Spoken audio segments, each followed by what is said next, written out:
Hatimaye mwili wa askofu mkuu mstaafu wa Jimbo Kuu Katoliki la Dar es Salaam, Mwadhama Polycarp Kardinali Pengo umezikwa hii leo katika kituo cha hija cha Pugu jijini Dar es Salaam nchini Tanzania.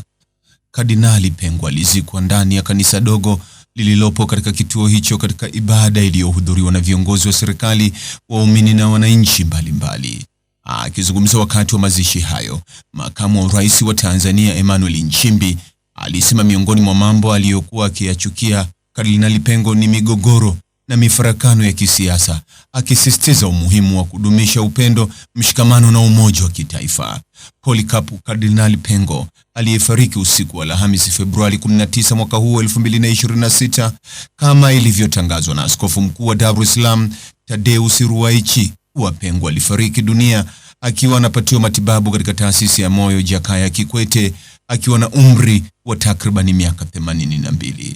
Alifahamika kwa tabia ya upole na kuzungumza taratibu hata pale alipozungumzia masuala nyeti na mazito ya kiimani au kuikosoa mifumo ya uongozi wa kisiasa, serikali na viongozi wake. Hata alipochokozwa alijibu kwa upole.